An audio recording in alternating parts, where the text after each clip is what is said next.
श्रीमती सोनिया गांधी जी।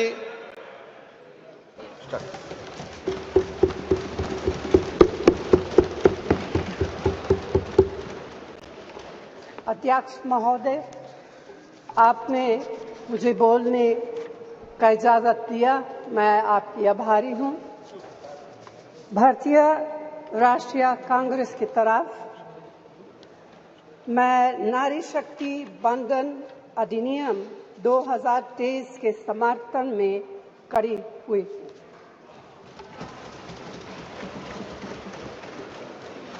धुएं से भरी हुई रसोई से लेकर रोशनी से जगमगाती हुई स्टेडियम तक भारत की स्त्री का सफर बहुत लंबा है, लेकिन आखिरकार उसने मंजिल को छू लिया है। उसने जन्म दिया, उसने परिवार चलाया, उसने पुरुषों के बीच तेज दौड़ लगाई और असीम धीरज के साथ अक्सर खुद को हारते हुए लेकिन आखिरी बाजी में जीतते हुए देखा। भारत की स्त्री के हृदय में महासागर जैसा धीरज है। उसने खुद के साथ हुई बेईमानी की शिकायत नहीं की और सिर्फ अपने फायदे के बारे में कभी नहीं सोचा। उसने नदियों की तरह सबकी भलाई के लिए काम किया है और मुश्किल वक्त में हिमालय की तरह अडिग रही।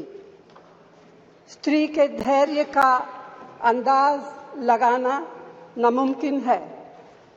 वह आराम को नहीं पहचानती और तक जाना भी नहीं जानती। हमारे महान देश की माँ है स्त्री, लेकिन स्त्री ने हमें सिर्फ जन्म ही नहीं दिया है, अपने आंसुओं खून पसीने सींचकर हमें अपने बारे में सोचने लायक, बुद्धिमान और शक्तिशाली भी बनाया है। अध्यक्ष महोदय, स्त्री का मेहनत, स्त्री का गरिमा और स्त्री के त्याग की पहचान करके ही हम लोग मनुष्यता की परीक्षा में पास हो सकते हैं।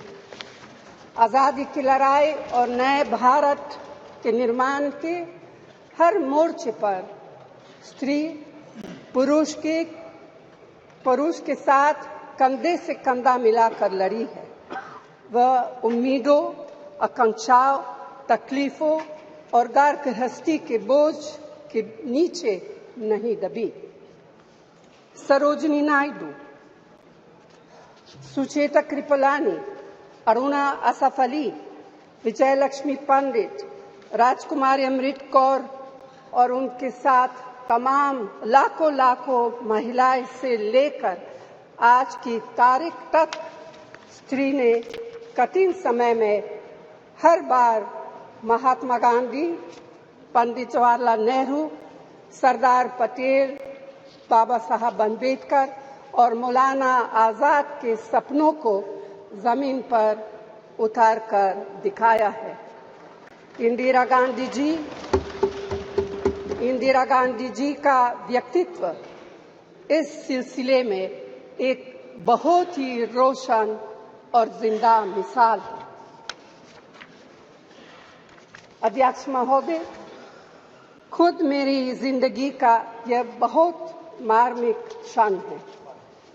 पहली दफा स्थानीय निकायों में स्त्री की भागीदारी तय करने वाला संविधान संशोधन मेरे जीवन साथी राजीव गांधी जी ही लाए थे। उन्होंने लाए थे जो राज्यसभा में 7 वोटों से गिर गया था। बाद में प्रधानमंत्री पीवी नरसिम्हा राव जी के नेतृत्व में कांग्रेस सरकार ने ही उसे पारित कराया। आज उसी का नतीजा है कि देश भर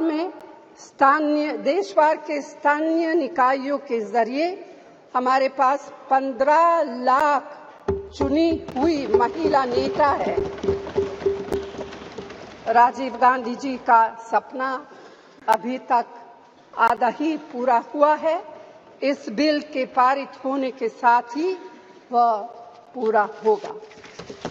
अध्यक्ष महोदय, कांग्रेस पार्टी इस बिल का समर्थन करती है। हमें इस बिल के पास होने से खुशी है, मगर इसके साथ साथ एक चिंता भी है। मैं एक सवाल पूछना चाहती हूँ। पिछले 13 वर्षों से भारतीय स्त्रियां अपनी राजनीतिक जिम्मेदारी का इंतजार कर रही हैं और अब उन्हें कुछ वर्ष और इंतजार करने के लिए कहा जा रहा है। कितने वर्ष? 2 वर्ष, 4 वर्ष, 6 वर्ष, 8 वर्ष? क्या भारत की स्त्रियों के साथ बर्ताव उचित है? भारतीय राष्ट्रीय कांग्रेस की मांग है कि यह बिल फौरन अमल में लाया जाए, लेकिन इसके साथ ही कास्ट सेंसस कराकर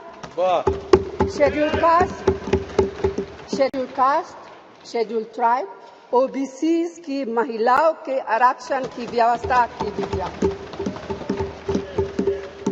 सरकार को इसे साकार करने के लिए भी जो कदम उठाने की जरूरत है वह उठाने ही चाहिए। अध्यक्ष महोदय, स्त्रियों के योगदान की स्वीकार करने और उसके प्रति आभार व्यक्त करना का यह सबसे उचित समय। इस बिल को लागू करने में और देरी करना भारत की स्त्रियों के साथ घोर नाइंसाफी है।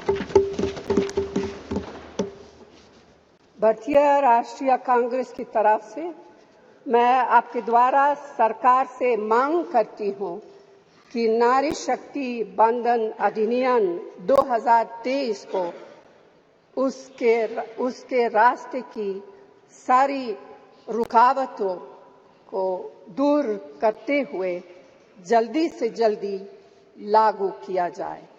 ऐसा करना न सिर्फ जरूरी है बल्कि संभव भी है। धन्यवाद।